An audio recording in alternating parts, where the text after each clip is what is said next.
We are very much happy to be here to take you through in what will be another very interesting and highly informative edition of the program. We have some very interesting matters to discuss, and of course, to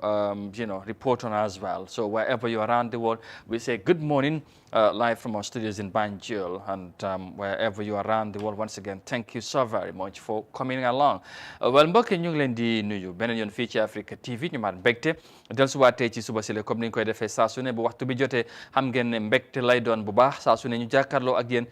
ci suba si la di leen wax beneen yoon Ramadan Mubarak wala boog Ramadan mu Karim ci fu ngeen mënta nekk ci suba si la di leen jaajëfalaat bu baax a baax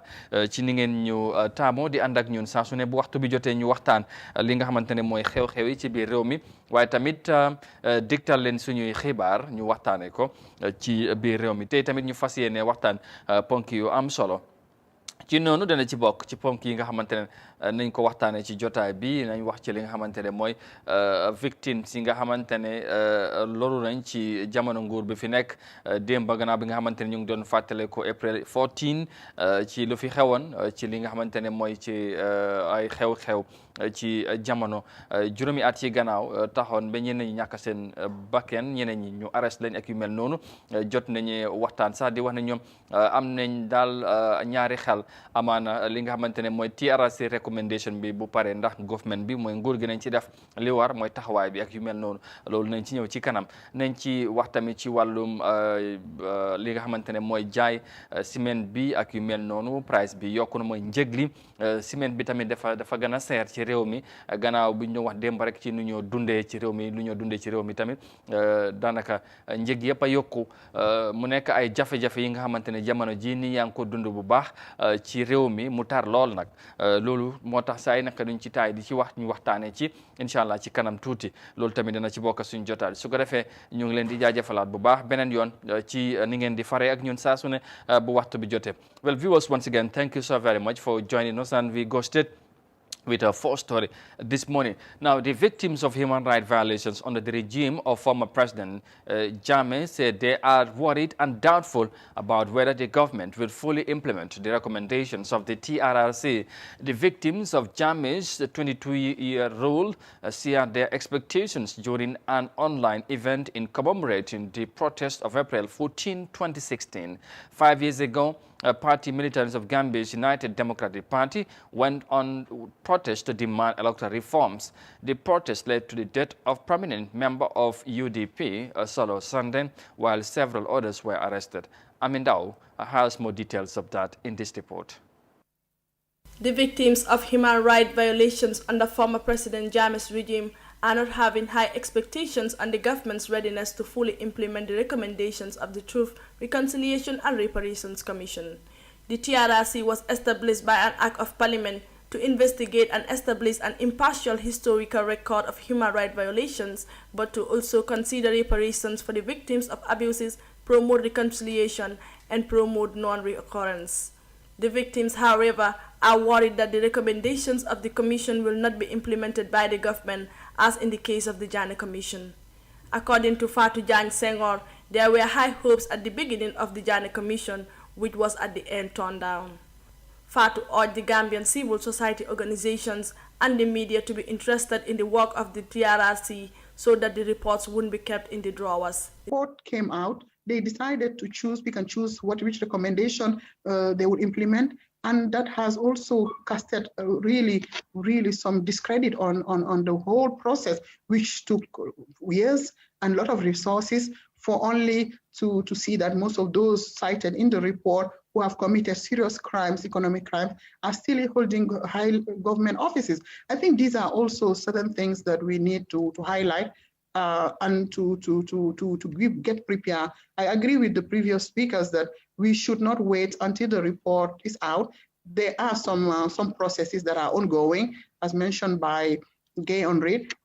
looking at what the Parliament's role should be through the Human Rights Commission, in which we are all involved. I think these are also pathways that could help us really to find a solution. But also, I believe that Gambian civil society and the media must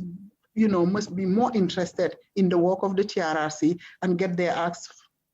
together, prepare so that we don't have a situation where this report will be in the drawers. Mohamed Sandeng, a son of the late Solo Sandeng, said he thinks that there is a hindering clause in the whole situation. That's remained has been lying there for since 2018, okay, and nothing really has been done since 2017. It's really 2017. So it's okay. It's now a matter of us having to go and confront or go and ask for information from the Ministry of Justice. Otherwise, we would not really get information. Under normal circumstances, one would say probably they would give us periodic heads ups, but that is not happening. And I think it really hinders closure. It really hinders closure. And looking at that and thinking about it, so it seems practically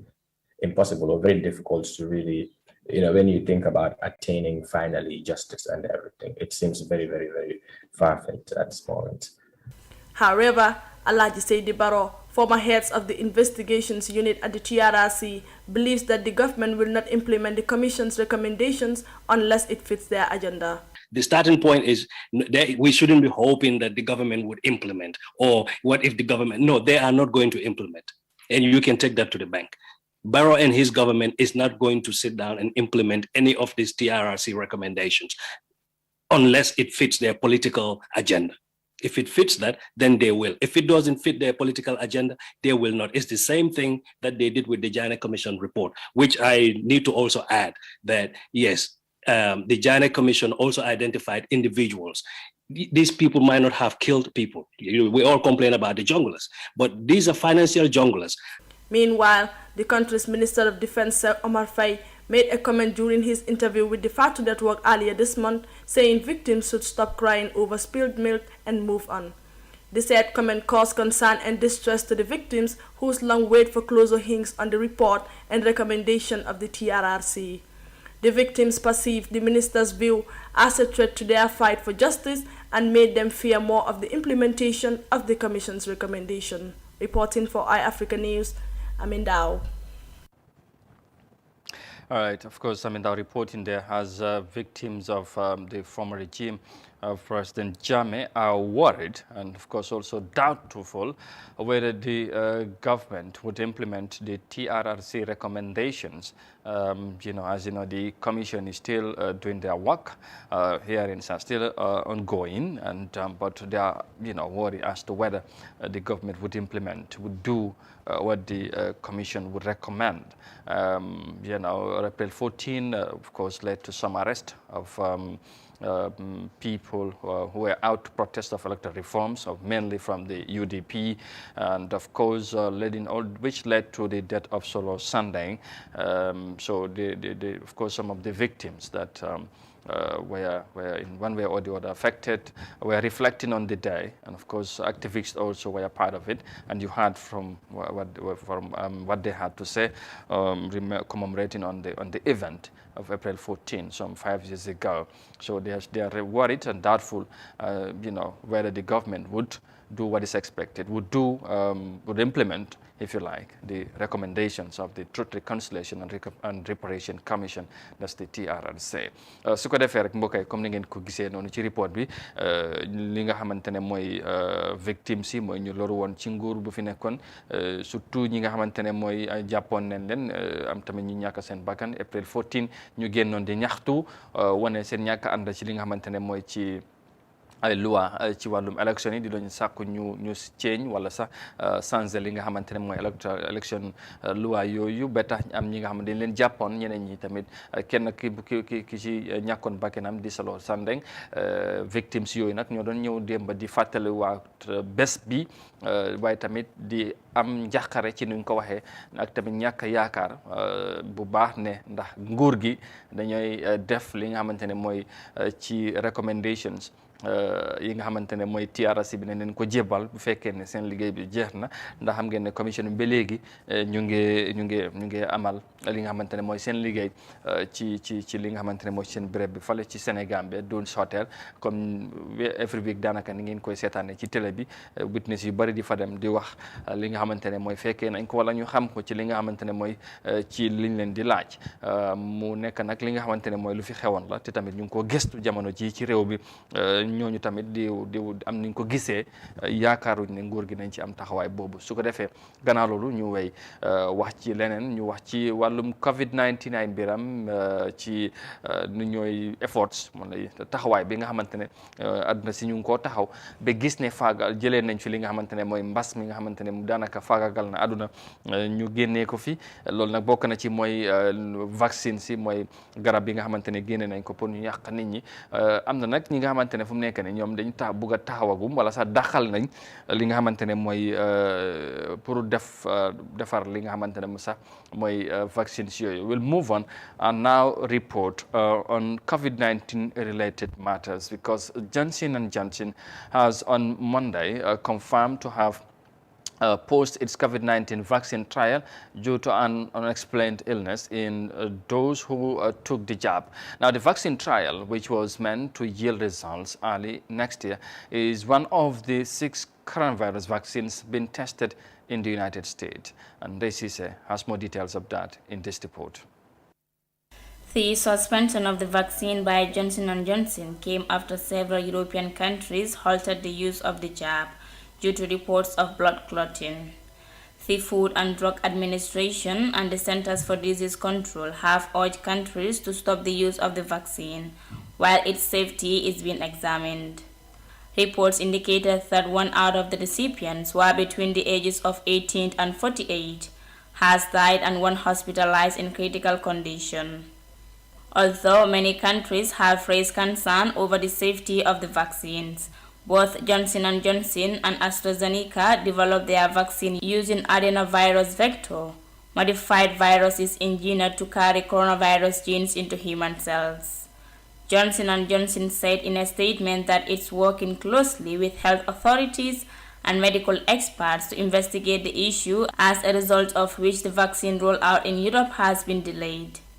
Nearly 7 million people in the United States have received the Johnson & Johnson shot so far, and roughly 9 million more doses have been shipped out to the states, according to data from Centers for Disease Control and Prevention. Johnson & Johnson Company had planned to enroll about 60,000 people in several countries, making it the largest effort to test a COVID-19 vaccine. Reporting for iAfrica News, I am Desise.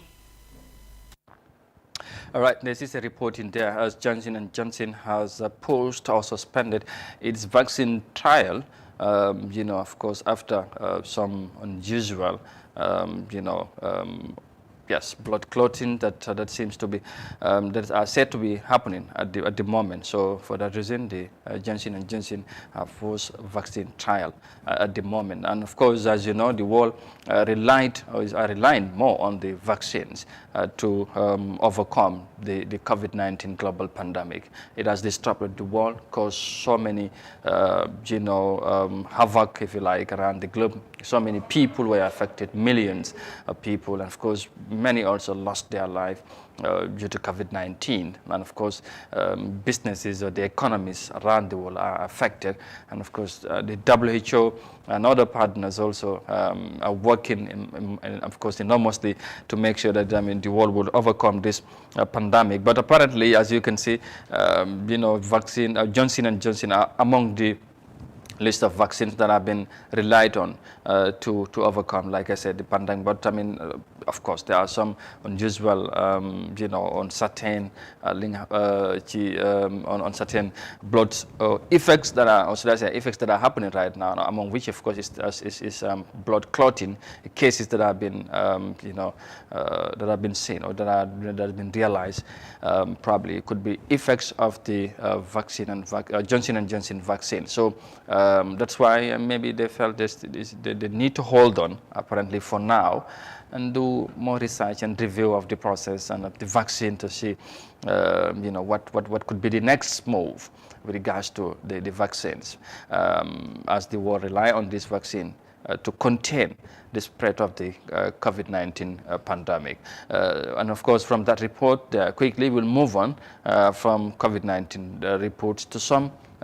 disturbing news also in Myanmar, because the violation is escalating by day, and that is the reason why the spokesperson for the Office of the United Nations High Commissioner for Human Rights has expressed fear that the situation in Myanmar is heading towards a full-blown conflict. Now, more than 700 people have been killed by security forces since Myanmar's military grabbed power in a coup in February, according to reports. Here's more details of that in this report. Ravina Shamdasani urged the world to be awake from the deadly mistake of the past in Syria and elsewhere. The Myanmar military's bloody crackdown on the nationwide resistance to its rule saw no sign of easing on Sunday, with a human rights group reporting the death toll of over 700 across the country. Security forces killed 82 people in a single city on Friday, according to the group, the Assistant Association for Political Prisoners, which has been documenting the bloodshed since the military coup in February. The UNHCR spokesperson noted that the military is seemingly intensifying its spiteless policy of violence against the people of Myanmar. We have witnessed yet another weekend of coordinated bloodshed in many parts of the country, including the reported mass killing of at least 82 people in Bago between Friday and Saturday. The military seems intent on intensifying its pitiless policy of violence against the people of Myanmar, using military-grade and indiscriminate weaponry. According to reports, soldiers used machine guns and rocket-propelled grenades to attack an organized group of protesters who had set up barricades to defend part of that city, Bago. Samdashani noted that everything in Myanmar started like the case in Syria and other nations, with the failure of the international community to respond to the crisis. The UN High Commissioner for Human Rights at the time warned in 2011 that the failure of the international community to respond with united resolve could be disastrous for Syria and beyond. The past 10 years have shown just how horrific the consequences have been for millions of civilians. And mortar fire in Bago, in the south of the country. The High Commissioner fears that the situation in Myanmar is heading towards a full-blown conflict. States must not allow the deadly mistakes of the past in Syria and elsewhere to be repeated. She stressed the need to cut off the supply of arms and finances to the military leadership that aid its commission of serious human rights violations.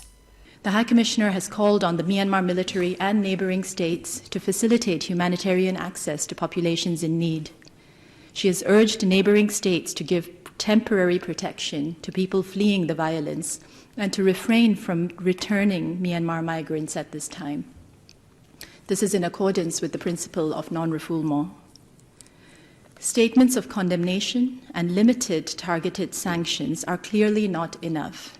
States with influence need to urgently apply concerted pressure on the military in Myanmar to halt the commission of grave human rights violations and possible crimes against humanity against the people. The High Commissioner, Michelle Bachelet, has stressed the need to cut off the supply of arms and finances to the military leadership that aid in its commission of serious human rights violations. The High Commissioner made particular references to the report of the UN fact-finding mission on Myanmar, which contains recommendations for impactful action in relation to the military. Meanwhile, the country's economic, education, and health infrastructure have been brought to a brink of collapse, leaving millions of Myanmar people without basic service and food security. Thousands of international migrants have left urban centers for their home communities, which once relied on their income. COVID-19 measures have effectively been brought to a standstill. For iAfrica News, I am Fatoumata Kasim. All right, Fatoumata Kasim there. Thank you very much for the report. Of course, as you can see, the situation in Myanmar is seemingly getting out of hand, and the UN High Commissioners for Human Rights also raises concern over the situation in the country, as many people or more people are losing their lives. I mean, the public or of course, the people of Myanmar are not relenting on their efforts, and they are called for the military to relinquish power and allow democracy to return in their country. But I mean, the military leadership are seemingly not listening. They are still, persistent in their position of leading the country. after the coup in February. So, I mean, that's the situation right now. The people are coming out, protesting, doing all that they could. I mean, you know, which has led to serious violence, which have led to many people, about 700 people losing their lives in that country. And of course, I think many world leaders, should I say the world leaders are concerned, so including the United Nations. So, and that is the main reason I think they are calling on, you know, if actions are not taken, the situation might in fact go worse than it is. So and as we all witness every day, almost in daily basis, that people are still protesting. They are doing all that they can, all they could, to make sure that, you know, the military would listen to their message, would listen to their voices. But apparently, that seemingly not happening. So there's still persistence. They're still not listening. They still want to be in power, and their own power, doing what they think is the right thing to do. But of course, the people they are leading, the people that they are serving, say, no, we don't want you here. But apparently that's not happening, as we continue to say. Su ko defee rek gannaaw report boobu nga xamante ne xew-xew bi xew Myanmar mu nekk xew-xew yu doy waar, nit ñi bari di ñàkk seen bakkeen, am na ñu ciy gaañu, ñu ciy loru, nit ñi di wane seen ñàkk ànd li nga xamante ne mooy military bi, mooy army bi nga xamante ñoom ñoo def coup d'état ci réew moomu, génnee foofu ku fa nekkoon seen former leader bi Aung San Suu Kyi, ñu génnee ko depuis boobu nag coow la ne kur ni yaa ngee dee. Waaye nag UN ñoom tamit ñu ngi wax di wane li nga xamante ne mooy seen concerns ci réew moom lu fa xew jamono ji. ñu fàttale ba léegi na ngi ànd ak Good Morning Africa fii ci Africa TV beneen yoon ñu ngi leen di jaajëfal baax ci ni ngeen di ànd ak ñun saa su ne. Léegi gannaaw report boobu ñu dellusiwaat ci biir réew mi wax ci leneen ci njoon naa ko ci ndorte bi, wax naa dañuy wax li nga xamante ne mooy njëg ciment bi ci biir réew mi. Seer na te tamit ciment sax daanaka mun naa wan sax dafa ñàkk ci réew mi jamono ji, ndax price bi lu mu yokkoo ci loolu nañ ci def waxtaan ab tuut seet amaana lan moo waral lu mel nii, ak tamit lan la kilifa yi war a def ba gis na situation bi xëy na mun naa mu gën a yomb ci nit ñi, parce que démb rek ñu ngi doon wax ci njëg yi lu ñoo dundee ci réew mi ak yu mel noonu. So su ko defee nañ ci ñëwaat léegi-léegi. Now we will move on to our next story, and this time we come back home and report on the price hikes of cement in the country. It has been a concern, you know, for many Gambians. And of reasons, a lot of things has been said about food, price of food commodities, but of course, also, you know, we talk about cement, we talk about other issues as well. But first, we go with the report. Now, the hike in price of cement across the country has rattled stakeholders in construction industry, including contractors, dealers, and the end users. It has also unsettled low and middle income earners and civil servants who have plans to build houses. Now, despite the intervention of government to regulate the price of cement in the country, the cost per bag of cement keeps fluctuating, resulting to public outcry across the country. Binta Jallo has more of that in this report. Many construction works have stopped on a larger scale as a result of the shortage in cement in the country. The market uncertainties is considered one of the enemies of infrastructural development, with small-scale businesses being greatly affected. Mr. Mudulamin, a construction specialist, cried of the pain generated by the shortage in cement in national depots. The price fluctuation, in his view, is very unpredictable, a case for which he called on the government to deal with on the drawing board. The work is not progressing right now. A bag of cement is so expensive. In buying it, you can go right now and they charge you $300. You go tomorrow and they charge you $325, sometimes up to $400. This building you are seeing, we stopped the construction for nearly 2 weeks because of the shortage in cement. We sometimes go out and do other jobs to have money. When we get it, we use that and buy 2 bags of cement. When those 2 bags are finished, we stop the work until we get money again. The price of cement is very high compared to what they used to sell it before. To be honest, we are really tired. We are urging the government to take action on this issue so as to ease our burdens. The situation is the least favorable in the story of Alaji Toure, a cement vendor who hinted on the challenges with the foreign exchange industry. Both the masons and us, the sellers, are all facing the same difficulties right now, because buying it and to resell it is not easy. In that case, selling it for a price lesser than what you buy it for won't be an easy thing. We normally get cements in the Gambia and also from Senegal, but the rate of CFA right now is unfavorable to buy bags of cement and resell it to our customers. That is why I personally could not go to Senegal and buy cement for 2 weeks now. I was even ready to go and buy the bags, but when I was told about the price, I calculated it and see that it will be a loss when I bring it here and resell it. I decided to cancel it. As the wholesale prices remain high, retail prices are not expected to return to regular position prior to the month of fasting. The issue for the scarcity of cement to me is because of the hardship of the generation, and that's everywhere. But if we, the ones buying it and reselling it to the customers, are not getting what we invest in, then the customers will suffer because they won't get cement. I, personally, whatever I am going to sell, I have the intention of gaining something in return. If I am told that the price I will be buying the cement will be more than what I will get when I resell it, then I prefer to sit back and keep my money in my pocket. Cement being one of the most important construction materials, its shortage will negatively affect the lives of masons and laborers whose daily wages depend on the industry. Reporting for iAfrica News, I am Amindao. All right, I mean, now they are reporting, of course, on the the scarcity of cement in the Gambia, of course, resulting to some price hikes in the country, across the country also, and people that are also affected are so much that people are really crying of the increase of prices,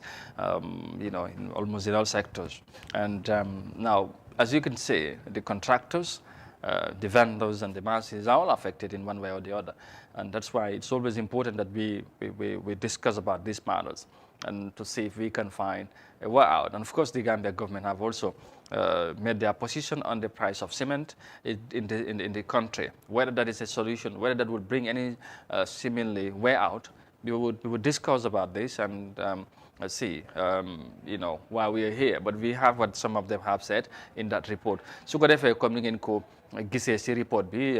ci xew-xew yi wala ci tolluwaay réew mi ci yu bëri ci surtout ci wàllum ciment nag mu nekk li nga xamante ne mooy li am solo la tamit ci réew mi ndax ci ciment la nit mun a tabax kër wala ñeneen ñi tamit tabax yeneen place ak yu mel noonu wala ay dëkkuwaay wala sax li ngay def say business ak yu mel noonu waaye bu demee nag ba loolu ñàkk ci réew mi. boobu beneen mbir la price bi yokku na te loolu affecte na ñu bëri bokk na ci contractors yi ak tamit ñi nga xamante ñoom ñoo cee liggéey yaakaar ci sax pour dundal seen njaboot tey ñu am ci mbégte dalal suñu naataango di Modou Mohamed Niang bokkoon na ñu demoon ci waxtaan ak ñi nga xamante ne ñoom ñoo cee yëngu ñuy jaay ñuy cee jënda waaye tamit ñu cee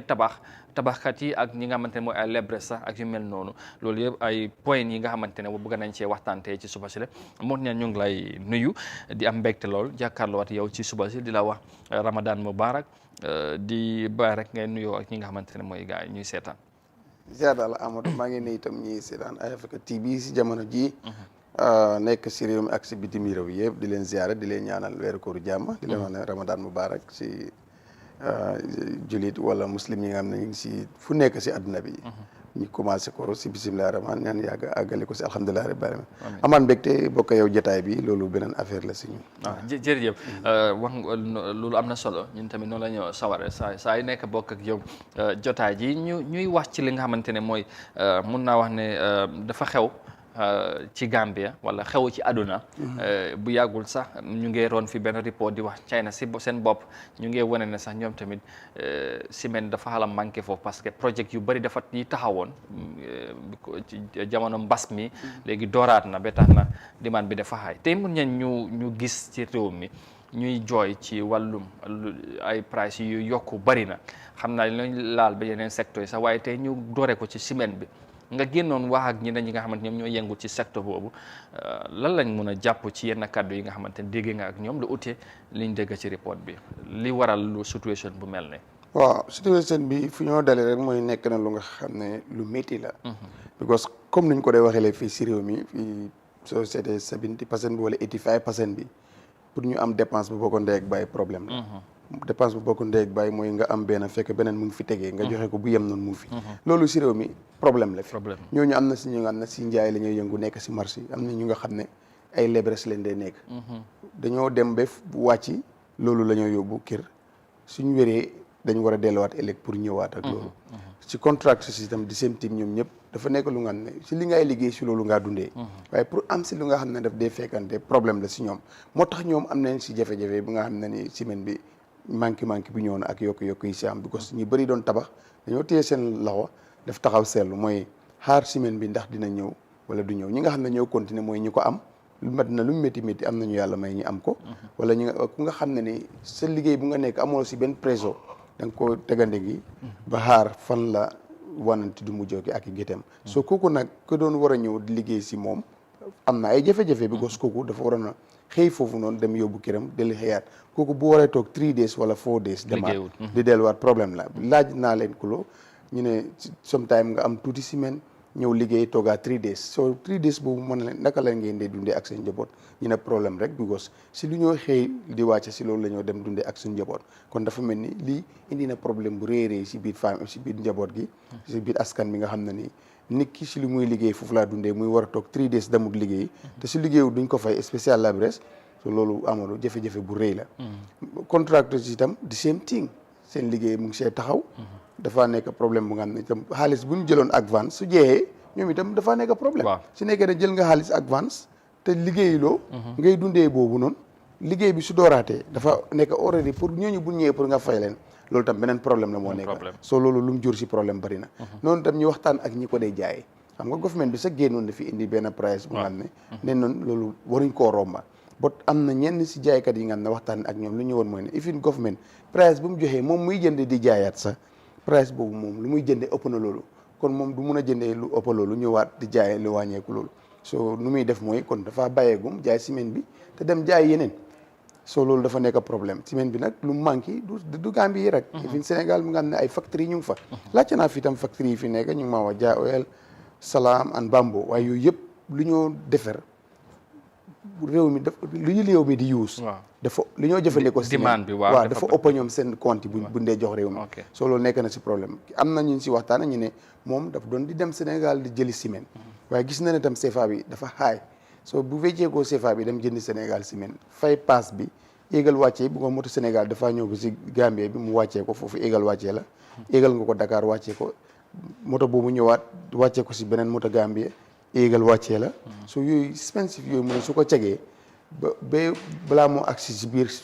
bitigam lu mu koo jaayee dafa ëpp lu nga xam ne loolu la government bi teg moom lu mu gis rek mu ne mu bàyyeegum ko because mun ngaa demande fii si biir réew mi 700 bag wala 300 bag balaa nga koo jot mun na dem 1 month so loolu tam fekkee yow dépassé nga sa xaalis so loolu amul dafa nekk lu nga xam ne ni jafe-jafe yi bëree ngi si waaye nag dafa daj àdduna wërngal képp waaye nag ak nu munta demee rek bu naka la rek bu gaa ñu ne bu buum dangee rek ñu def ko si weeku kuy waaw léegi nag kuy bi mooy government bi moom rek moo am solution bu ko laajee ban pexe waaye est-ce que ñoom solution pexe buñ teg di fixed price di wax ne bag of cement warut a romba $305 something like that est-ce que loolu solution la ci fuñ nekk ni parce que gis ne loolu am na waaye dafa mel ni taxut yëf yi sensé du solution bu ko lu tax du solution ki nga xam ne dafaa dem jënd ko wholesale price bu mu ko jëndee ëpp na price bu government joxee xam nga loolu already rek nekkatu lu mun a nekk laajte woon naa lan mooy seen pexe ngeen foog ne government bi mun na koo def ba lii wàññeeku li ñu wax ñenn si jaaykat yi li ñu wax mooy taxe suñu wàññee taxe ciment bi mais bi ciment bi dina wàññeeku but amatu tam nguur guy dundee taxe tam waaw foofu tamit pour mu wàññee taxe ay taxe wàññi na taxe maalo loolu beneen problème la waaw ak yeneen i foog naa ne ñoom soble ñoom seen waaye taxut sax loolu sax taxut price bi wàññeeku waaye nag xam nga daan nañ ko fi wax bu yàgga na pandémique bi lu mu mun a jur waaw so doom yaa ngi nii ñu ngi koy gis waaw because ñu ko doon wax time bu mu ñëwee ñu war a waajalee suñu bopp Afrique nu ñu waajalee seen bopp léegi ak si nañ si est-ce que waaj nañ nguur yi surtout nguur yi ñoom waaj anticipation bi ñu ngi doon wax ne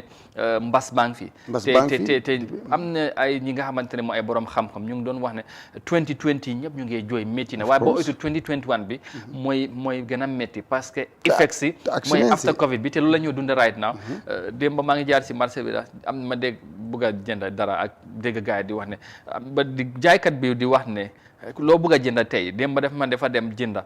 wala sax tey mu dafa am lu mu doon jaay price mu dem ci marché bi li mu doon jaay ñu ne ko ne yokk nañ ci daanaka xaw ma ñaata la mu ne ñoo ko fa lu doy war mu ne dangay jëndal léegi-léegi nga dellu ñu ne la yokk te mënuloo ci dara so yooyu est-ce que mën ngaa jënd sax léegi nii si bitig bi nga jënd fa $100 si nga demaat si bitig bi muuf waaw wala nga dem dépasse sax ñu ne la waaw exactement loolu laa lay wax nga dem delluwaat ci bitig bi nga jëndee moom itam buy delluwaat fu mu ko jëndee dafa fekk foofu yokk mu tam Amadou Lo jaaxal li nga xam ne ni already ñëw na ba pare loolu dafa doy waar gaal bi indi bagage mu ñëw mu seer ba pare di jar $100 dama foog ne bagage boobu tam balaa moo yokk beneen gaal dafa war a ñëw ñu seet kooku lu mu ko koos waaye nag mun loo indi gaal indi bagage bi loolu di jar $100 si ëllëg si nga delluwaat ñu ne la mu ngay jar 150 loolu tam lu jar a seetaan la nguur gi daf si am responsabilité bi rëy pour gëstu nit naka lañ nekkee di jaayee price control bi ifin tey sax maa ngi dugg benn moto coow la woon si yeneen rajo yooyu si ñu ngi ko cawantoo parce que dafa métti waaye lii yëpp muy waajal guñ doon waajal guñ waroon a waajal pandémie bi te waajal li si gën a métti mooy dund te dund dañ ko war a waajal bu baax moo tax time boobu ñu ngi laa wax ne tombé woon na nawet bi ñu ne nguur gi jàppoon na si nawet bi joxe woon na engrais lu nekk pour gis ne lu mu métti métti rek am nga semaine mun naa seer nga bàyyi li nga tabax dem toog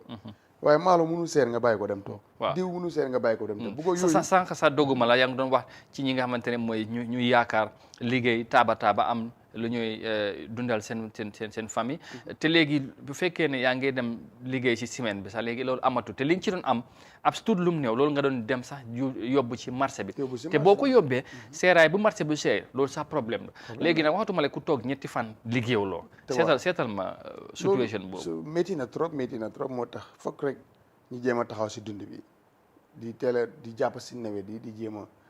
faciliter nawet yi nga xam ne ni xëy nit ñi si mbay indi jiwu maalo yi nit ñi di ko bay bu baax because gis nga bu ñoo dépend si indi lu ñoo dundee rek mënoo si dara dafa seer te fii lu ñu fee dundee lu bëri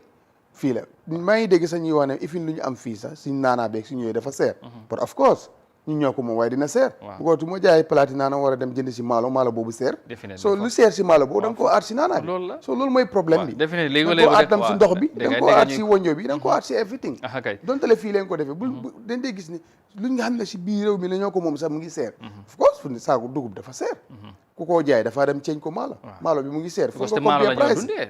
waaw soo ko defu tey doo dund so loolu rek mooy ne responsibility government la ñu jàpp ci mbéy mi parce que loolu moo ñu mën a dundal government yi ku ci ñëw nga jàpp ci agriculture bu baax def ci xaalis bu bëree bëri wuti jiwu maalo yi nit ñi béy dem yóbbu ko si jaxari pacca bi Gambie am nañ chance bi dafa mel ni ñun moo ñeen waaye daal yooyu dafa dee fail yooyu projet yooyu daf dee fail waaw because njiiti réew bi fi nekkoon doon na si jéem a try waaye ifin nu mu ko doon defee dafa mel ni du doon réew mi daf ko doon def pour ruxam bu ko maala boobu si ruxam la doon nekk because benn bi sax dem nañ si liggéey ma gis ne ñun ma xool lu ñu fa liggéey ak luñ spend si añi ma ne lii bu fekkee bénéfice mu ngi si dem mënu ma ko understand waaw so waaye nag loolu nit ñi nga ay jàppale jox leen jiw right now nguur gi daf si war a jàpp jox leen jiwu maalo jox leen jiwu gerte ak dugub bi ba pare ut leen matériel yiy bay Amadou loolu moo ñu si mun a génnee ut matériel yiy bay teel a waaj fatala indi engrais bi mu bari ba pare mu yomba baykat bi mun a teel a waaj bu ko su nawet amee rek yii ñuy coowantu yëpp ay weccit lay nekk absolument dafa mel ni dund mooy di bes dund bi nag fekk réew yombalewu dund wala fekk réew gàddul dund dépend dundam si yenu ko indi bu mënul ne tàggoog seer government mënu koo indil price control mënu koo teggel taxe bu ko government bu nga xam ne taxe boobu lay dundee bu ko teggee kooku daan tay daanu jën bu la yenu bu dëgërul dafaa daanu jën boobu dafaa daanu foog jën boobu tam jéem a dëgëral mooy taxi ba yooyu te yëf yi wax nga lépp daanaka mu tombé situation bu métti ñu ngi nii ci weeri koor bi te ku ne soxna li ngay dundee ak say njaboot ñu buñ sañoon ku ne am li nga xamante ne mooy li la doy te loolu daanaka yombul waaye ba léegi ci Covid bi daaw time bi ñu ngi doon wax ne Covid bi am na lu ñu jàngal ne dañu war a mënal seen bopp dañu war a moomeel suñ bopp waaye dafa mel ni est-ce que jàng nañ ci dara ndax ñu ngi doon wax ci wàllum wér gu yaram am na ñi nga xamante ne bu ñu feebaroon dañ doon mën a dem ci bitim réew fajo am na jamono kenn mënu koo dem ñëpp fii la ñoo fajo te li ñoo jéggaane ñu mel ni comme maalo soble ak yu mel xoolal Sénégal dañoo bàyyi Sénégal dañoo bàyyi pompiteer ba ñu baan pompiteer da jógee ci biir ñu bàyyi soble tamit di same thing musuma dégg Gambie time bi bàyyi nañ fi soble ba mu ne soble bi buñ ko jombul ci biti dafay yàqu ko su fa amee rek télévision yi dinañ ko génne exactly wala ay pompiteer te mun ngaa góomle lu ñu war a mun a bay Sénégal ñun dañ yàlla daf ñu may chance am nañ ndox suuf bu baax tam am nañ tamit suuf waaye dafa mel ni lu des rek mooy projet dañ ci télé problème bi te Sénégal sax seen doomi Sénégal ñu ngi ko faa béy am na ñu ma gisoon ñuy dem Sénégal di jëndi soble ma ne leen yéen lii fan leen ko de béy ñii di wax Thiès ak yooyu noonu ba pare mu ne ma soo gisee suuf buñ koo béy sax suuf bu dee la doo ko foog sax waaye am nañ chimical engrais yi ni fertiliser yi def ko ci ba nga xam ne dina naat te ba pare ñooñu dañuy nekk yeneen doomi réew ay indien dem di ko fa béy ba pare comme bi dafa desat Sénégal ñoom li ci des ñoom yóbbu ko waaye loolu tam nguur war naa ubbil buntu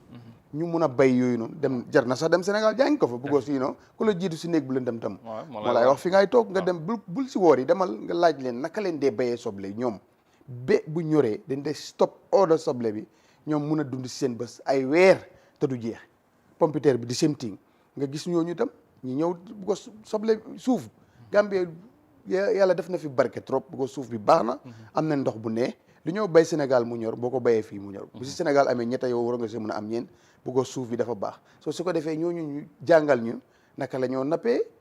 jàngal ñu ñoo bayee soble suñu amul doole bi ñu ñoom comme indien yi fa nekk o Chinese yi fa nekk ñooñu te ñu ubbi leen buntu ñu ñëw Gambia góor àlli fooñi bii yëpp wala jaxali paja di ko def ay sobleeg yooyu noonu mu dem foog yooyu nguur moo ko mun wala nag ñi nga xam ne nii borom ñu yàlla dénk alal leen ñu investi mbéy waaye ñun suñu gars yi ay tabax étage ay tabax line house rek du luwaas leen xam loolu self interest la si famille bi rek la moo da nit boo amee yàlla di nga ne si réew yàlla dénk la da nga war a ubbi lu nga xam ne ni doomi réew mi dinañ si bénéfice ay junne wala ay téeméeri doomi réew mi liggéey si bot buñ jël yëpp tam nag yéen ko si ndoddul nguur tam mënul yëpp waaye doomi réew yi yàlla warsagal te war a ubbi ay compagnie invest si mbéy mi dugal ci mbéy mi surtout ci mbéy mi loolu waaye tabax étage tabax kër rek li si des nga def ko si banque bi so loolu ba kañ la ñoo dem c'est loolu doy na waar mbir mi métti na lool surtout ci jamono dundin bi fu ñu nekk loolu laa rek moo gën a métti réew mi métti na lool lu ñoo dundee tamit métti na su ko defee xam naa nag Gambie moom bu dara xewee coow li dafay bëri tey maa ngi doon xalaat sax am na daayam bi nga xamante ne daaw ci nawet bi bu flotte bi xewee ñëpp a jóg di wax fu mu nekk nii ñëpp fàtte nañ yëf yi nawet bi soreetul corona bi mu ñëwee ndimbali foo tourné koñ solidarité bi nangam anam waaw loolu soo léegi nii loolu mooy loolu lu si bëri taxaw na absolument loolu ay mbir la bos loolu nit moo ko gis nga nit dafa am lu muy def pour dundal boppam bot genn nguur mënul amee askanam yëpp waaw kenn mënul amee tam ñëpp waaye da ngay dimbali nit comme da nga siy jàpp ci combat am ba mun a dem taxaw waaye nag soo mun loo jàppale nit ki forever loolu mënul nekk non loolu moom waaw te nit ñi nag wax dëgg yàlla Gambien si li kenn waxatul leen bëgguñoo liggéey loolu moom jeex na fi tak ñëpp bëgg nañ liggéey ndaw ñu bëgguñoo liggéey waaye fi ñu koo defee das di problème te loolu nag responsabilité ñu bari la dañ si war a taxaw foog naa ne nguur gi ñu ngi prioritize yeneen développement secteur yu am solo ñu ngi def waaye foog naa ne fi ñu waroon a gën a dugal xaalis bu baax mooy ci wàllu mbay mi loolu rek moo ñu mun a génne parce que nit ñi foog ñu dund ba pare Amadou foog ñu jëfandikoo luñ moom waaw loolu mooy waaw suñ cere yi suñ lifi ni waaye bëgg déggoon nañ fi ni am nañ fi maalo am na sax dana bana maalo soosé bi mbaxal la nee naa yooyu dañ ñoo ko moom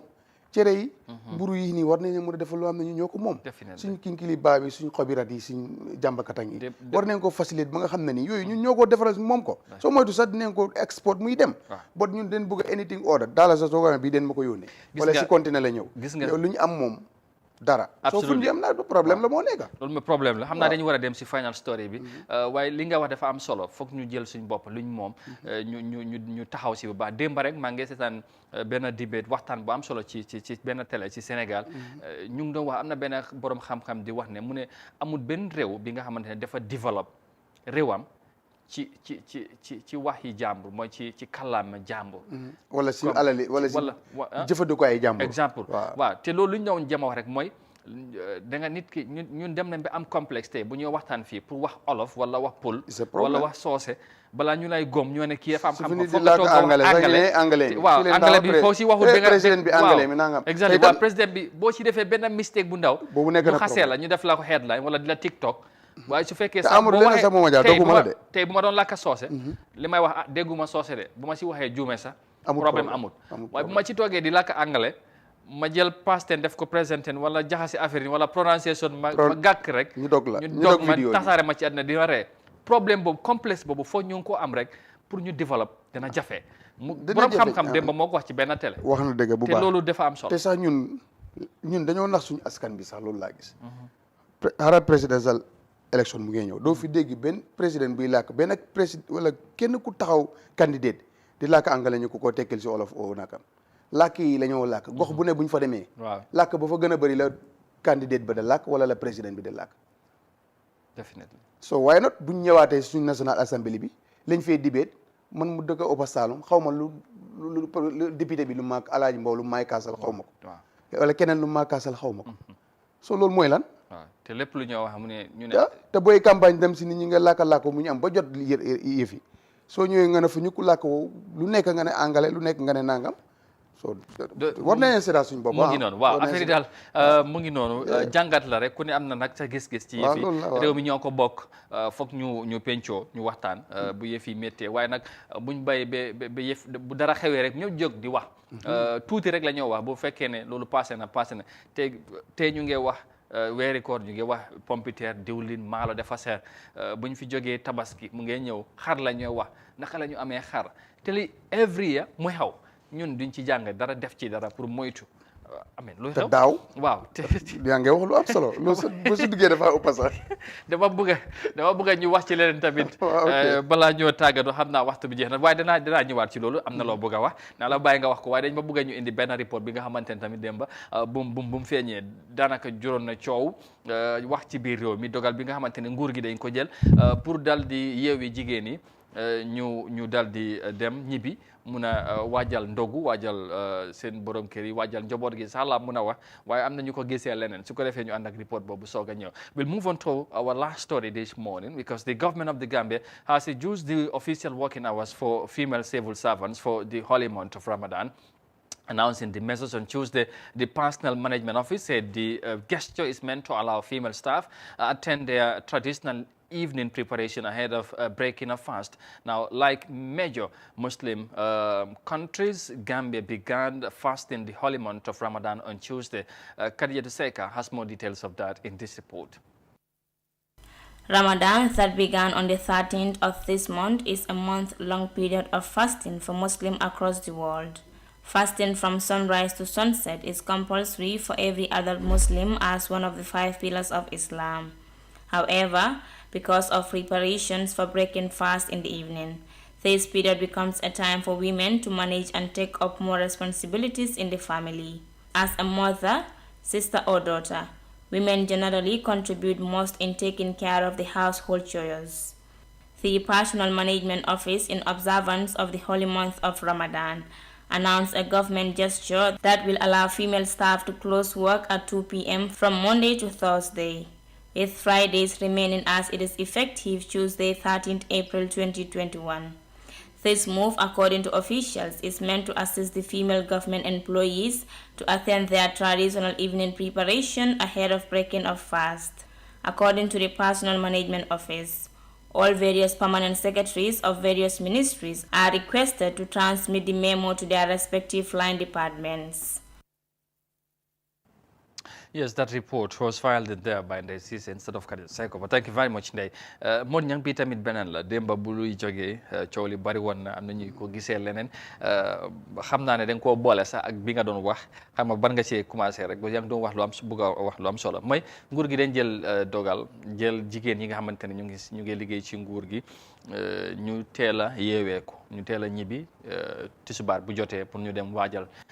njaboot gi pour ndogu li ak yu mel noonu ndax ñun loolu la ñu baaxoo waaye nag am na ñu ko gisee leneen di wax ne loolu fa mel ni discrimination la dañ am xaw ma naka laa ko mën a waxee ci wolof waaye daal ñoom gisewuñ ko lu war a am dafa mel ni comme jigéen yi ñu ngi teel a ñibbi te góor yi ñoom ñu ngi continuer liggéey bi warata demee noonu dañ war a daanaka yemale ñëpp fekkee dañoo wàcca foo na ñëpp wàcca fekkee tout na ñëpp wàcca tout ñoom am na ñu ko gisee noonu maanaam dañ ak góor ñi waaw exactly comme noonu lañ ko gisee xam nga yow dogal bu nguur gi dem gis dogal bi waaw noo ko gisee waaw man awma si benn problème waaye am na jigéen ñi sëy de ñu jaadu na si ñoom pour ñu dog seen liggéey ba am na si ñu nga xam ne nii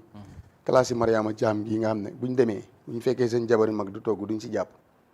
waaw sukur wënju sax mënuñ ko dañoo dem tëdd fële dina kooku dafa war a cité ba tay moom dem mu dem waaye kuy sëy nga xam ne dafa war a dem toggal ndogu def lu nekk kooku defe na lii buñ ko dimbalee pour mu teel a wàcc loolu rafetlu neen dogal boobu am na solo bu baax waaye est-ce que bu demee ni nga waxee doo tamit du déggal ñi nga xamante ñu ngi wax ne discrimination la boo waxee ñi ñu dem waaye jigéen lañ wax daal boo nee bu lay am na lu ma la war a moo si ne classe Mariama Thiam gi buñ demee duñ dimbale seen yaay duñ dimbale seen wujji yaay duñ dimbale seen jabari càmmeñ su fekkee moom leen nekkat dañoo dem toog fële seen néegi sukur seen tii loolu rek toog kooku tam bul warut a teel a wàcc dañ bëgg ki koy def ki nga xam ne ni bu demee dafa biisi si kër gi togg ndogu régler everything kooku suñ ko mayee pour mu kooku sax buñ ko mayeen weer bi sax baax na waaye comme ku ñëw na béttu mu wàcca ma rafetlu naa dogal bu man si suma gis-gis si dee nag góor moo si waroon a bokk ak yooyu noonu non loolu kon kan mooy liggéey foog tam ñu bàyyi xel loolu pour góor ñi itam stay bu ñu wàccee fekk everything is okay dogal boo rafet na si nekkee nag ñeneen beneen waaso wala beneen diine den ne lu tax defal ñu ko something like that ñooñu am nañ si right pour seen gis pour ñu gisee ko noonu because mu son na fee am holiday bu am nangam ñeneen ñëwaat joytu ko ba gis ne ne changes amoon na so loolu mooy kuy déglu dafa mel ni ñiy indi dogal tam ñi ngay déglu bu nit ñaxtoo ba next time dinañ si jéem a seet dogal lu nga xam ne luñ ci jot a dégg rek mooy am na ñenn ci jigéen yi ñoom dafa mel ni dogal bi gisee wuñ ko comme xëy na ni nga ko waxee nii ne lañ war a comme te ñu ko gisee daal bu fekkee ne dem nañ ba ñu toll fi ñu defal li jigéen dafa mel ni dafa am na message bu ñoo wane ne jigéen moom ci kër gi la war a dem def ak defam ak yu mel noonu te loolu dañ war a yemale ci fekkee ne wàllum lu ñoo wax equity am naa ne equal moom dana jafe waaye comme ni ñoo wax ci anglais equity ak yu mel noonu am na xam nga dañoo ne xeex boobu moom xam nga parité bi moom yàgg na fee am soo dañ gis ne su fekkee ne loolu dafa am dañoo wan ne jigéen yi moom ba léegi dañ leen di newal doole ak yu mel noonu moo tax ñu leen di teel a yeewi te loolu warut a demee noonu ci ni nga ko gisee waaye yow comme ni nga ko waxee gesto bi nguur gi ni ñu ko waxee rek mooy dañ ko def pour ñu xam ne ne jigéen moom traditionnel ñun xam ne ne jigéen bu fekkee ne liggéey nga ba foo boo ñibbee si kër bu fekkee da nga sëy dafa am li la war loolu da nga koo def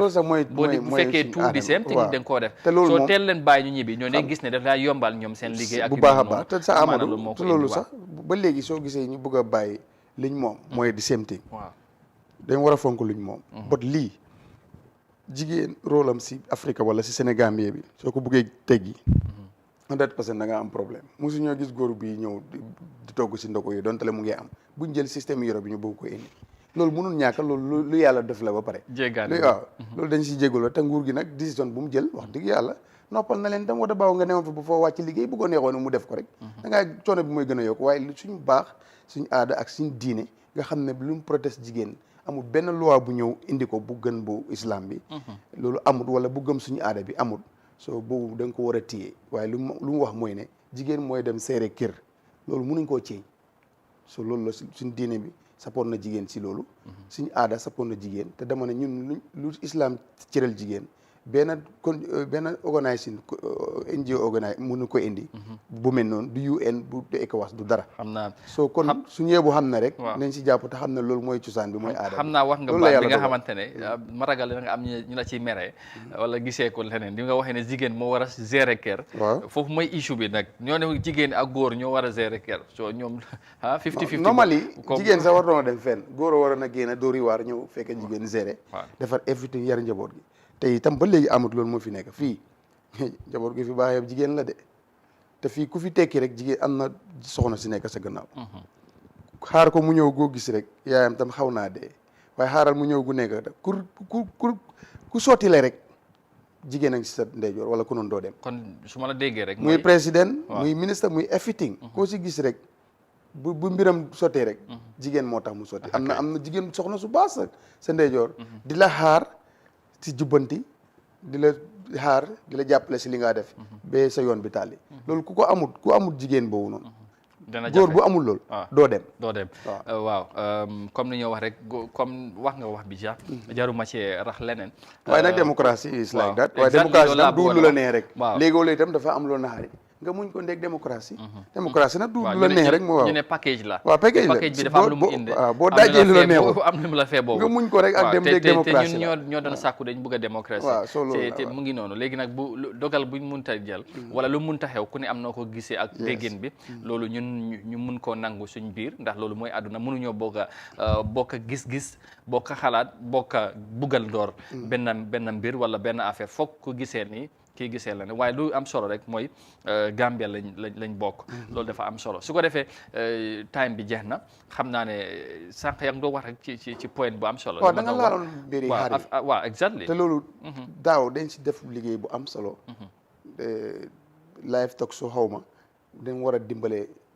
ay jaaykat yi doon dem jaay ñu jënd ay xar di ko yar ay doon no projection mu ngay demam déet promission nañ ko ñenn si abu ko pour ñu jéem a yar xar comme ni ko Sénégal di defee ba nga xam ne ni waaye loolu foog ñu jàppale leen si foog ministre bu saytu loolu jàppale si ñooñu ñu doon dem di jëndi xar yu bëri right now ñuy commencé leen di leen sponsor ñu ñëw di ko yar ba nga xam ne ni su ko Gambien si soxla dafa easy duñ ko jëggaani feneen bon dañoo xaaraat ba mu jot rek ñu indiwaat ay plan wala ne ubbi neen booda bi tegge neen any taxe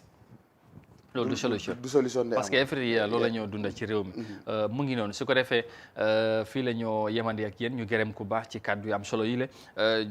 comme niñ ko waxee lii yëpp ay fàttali la rek ay alaat parce que lii dañ ko waxati ci réew mi waaye yëpp mu ngi si suñ kanam te du ñàkk buñ ko yàlla fekkee nañ ko waxati waaye teel cee jóg teel a jël ay measures mooy tund li nga xamante ne mooy lu ñoo dund right now ci réew mi of course mbas mi contribute na ci waaye daf ñoo jàngal rek ne dañ war a rely si suñ bopp foog naa ne kàddu gi loolu la su ko defee ñu gërëmaat leen bu baax sant leen gërëm ko moom Modou Mohamed Niam nu ñu fekk ci jotaay bi ak contribution bu mu ci indi am na solo bu baax a baax incha allah suba mu nekk édition bu mujj ci week bi ñu dellusiwaat ak yéen ci yeneen point ci yeneen waxtaan comme ni ñu koy baaxoo di waxee saa su ne Gambia rek moo ñu yitteel te taxawaay bi loolu la comme ñëpp ñu mun a waxtaan jéem a fexe suñu réew tamit naka lay demee ci kanam comme yeneen réew